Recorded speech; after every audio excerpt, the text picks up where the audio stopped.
This is Tina Fletcher, and I want to talk to you about what happens at the Dallas Museum of Art when we have sensory-friendly events.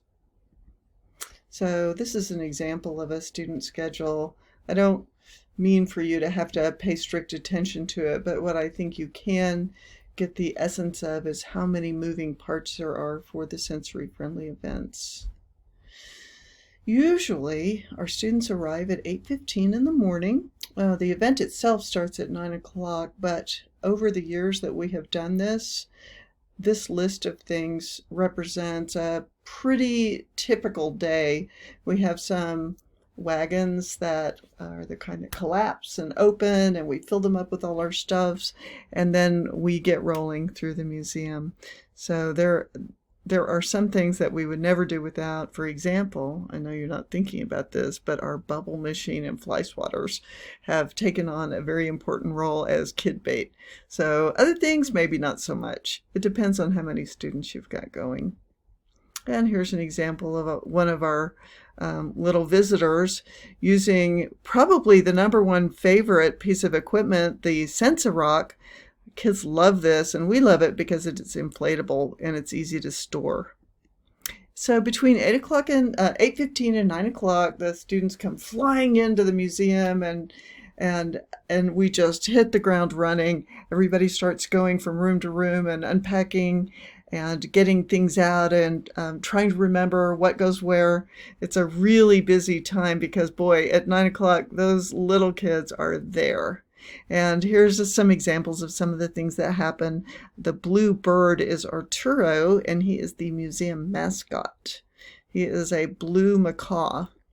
So our OT students typically wear their school polo shirts with name tags and usually black pants and conservative footwear. I always tell the students to bring hair ties with them in case we do things outside on a windy day or do some art media that their hair is just all over the place. Or they find a child who's really obsessed with their hair, which can happen too. And here's some more kids having a good time with kinetic sand. So the kids and their families show up at 9 o'clock, and the OT students will have one rotation from 9 to 10, and then another one from 10 to 11. Honestly, the busiest time of all is right at that midpoint mark. It's like people are really starting to get their momentum and get rolling. And I'm talking about the kids, the families, and the OT students.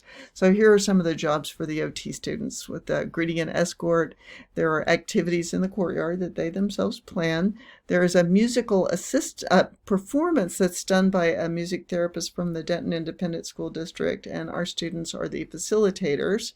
Then we have the all-famous TWU sensory room, and Arturo's Nest as a play haven for preschoolers. And then there are the art studio and central space, and they're both art making stations. And we will supply things for the central space, but we help with the art space, and the museum provides those supplies. And then the all-important gallery tour assisting, and that's for kids who are a little bit older and they want to kind of verge out of the Center for Creative Connections into the rest of the art museum. And you got to realize that at the very beginning of our event, the museum itself is closed, and at the time the museum opens up, our event is starting to wrap up. So it's a nice transition piece for kids who are a little bit older. Okay, more stuff. It's really busy.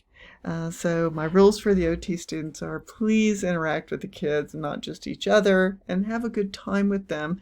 A lot of students aren't aware of the fact that they're concentrating so hard that they have their angry eyes on, and that sometimes it looks like they're mad at the kids, where in reality I think some students are just trying to process all the things that are going on. Be sure that they talk to the parents and also provide their best understandings of OT. Students will come out here during different parts of their training, and so sometimes they're more confident themselves about what OTs do. And so look for me when the questions get hard, or any other therapists that are with me. And then we maintain the supplies and art materials. We keep restocking them.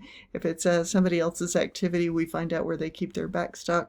And primary thing is to ensure the kids' safety. This is particularly true in the outdoor activities because sometimes it's not always clear who is supervising that child, especially if volunteer groups from church will bring kids in there. You're like, who's this kid with? And so no matter who they're with, we need to make sure that they stay in the museum area and they don't step out into the street, nor go off into the unoccupied parts of the closed museum.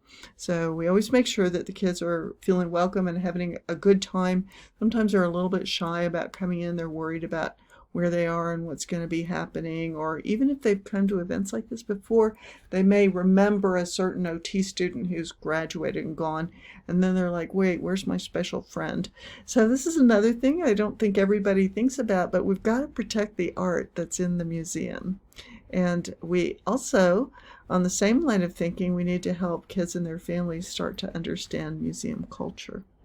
So here's some of our outdoor courtyard activities, and I'll tell you what, that gravel is hard. It's sharp. I don't know where they get that stuff. I think usually it's for like cocktail parties and nice openings, but we are crawling around. And another thing about that gravity is the gravel, is I tell students, don't bring out things like little pony beads that might get spilled out there, because you have to pick up all of them. And sometimes that is really daunting when kids are running around. So what should we try to help with the most? And of course, the most important thing is to help the kids have fun. Parents appreciate it if you keep their clothes reasonably clean, but a lot of kids who have sensory processing problems also have trouble making those transitions from one station to another, and they might have to have an OT student go with them. Keeping them safe in the sensory room, because sometimes they get super revved up and pretty wild. And then also we can play with the kids while their parents take a break. This is also a stressful situation for parents and family. So we need to help the kids understand rules about touching and climbing on art. It's not always clear.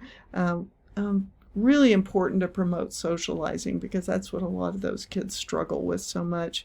We need to listen to the parents. Also, we need to help the kids wrap things up at 11. Usually it's Saturday morning. The OT students don't have any problem themselves being done, but the little kids start to cry when the OT students say we have to go. So we just remind the little kids that they can stay, but the big kids have to go. Okay, here they are. There's those fly swatters. So you'll notice some of these guys in the wheelchairs are not kids. And sometimes we'll have volunteers from churches bring older adults with developmental delays, and they just kind of mix in with the rest of the group. Okay, so what seems to be the hardest thing for students to do? Believe it or not, playing with the kids is not always coming naturally for some of the students, so we have to kind of help them with that, and also chit-chatting with the parents, or answering questions, or even being fun. Some of the students are it's just not in their wheelhouse to do this. I have to remind the students frequently to get down on eye level and get on the floor with the kids and get away from their classmates. And getting up and out of the sensory room chairs, well, that speaks for itself. Here we go. More stuff. You can see on the bottom pictures how they're starting to move out into the galleries, more formal, and that's when kids have a stronger standards or higher standards for their behavior. So what happens when it's over?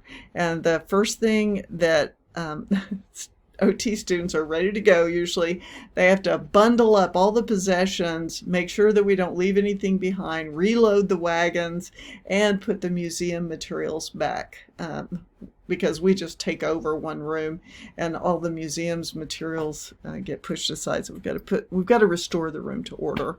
And then the OT students will come into the sensory haven and talk with whatever facilitator or professor, usually it's me, about their observations about the experience, what would be better, what was really great already, ideas for the future, and observations they had. And then they should give themselves a pat on the back and go home. OT students are really kind of famous at the Dallas Museum of Art and the Nasher Sculpture Center and the Dallas Zoo, because they do such a fabulous job working with the kids and the families when the events happen. It's just a really neat experience for everybody. Okay, so I just wanted to show you what the web looks like. Now, we're transitioning away from calling these events Autism Awareness Family Celebrations, and most of my community partners are now moving to language that says sensory-friendly events, and so you're probably not going to see autism awareness anymore. Here's a very simple social story they created a long time ago. They loaded it onto their website, and our students also create them social stories that they use. Here's the music event. You can see the TW students on the side over there. And then here's the schedule of the day. And this, you'd just be surprised how kids love these schedules. Sometimes they even laminate them and bring them with them to the event. And then here we are listening to a gallery talk. Not everybody can do this. And then here's one of our students doing a craft activity with one of the little girls. And then there's a map that shows how in the world you get into the museum. We park underground, and I remind the students that it's really a cool parking spot because we're right across the street from the Clyde Warren Park, and they can go on over there and have a good time themselves when it's over. We're parked right by the food trucks. And here's some more of our, that's our bubble machine. And the student is trying to challenge this little guy to play. So we've got lots of things going on in the news, and sometimes we make TV, and a lot of people pay attention to what we're doing. And my biggest challenge as a faculty member is actually saying no to different venues, because everybody wants our students to come out there because they have so much appreciation for the events themselves. So here we are. And thank you for watching this little slideshow.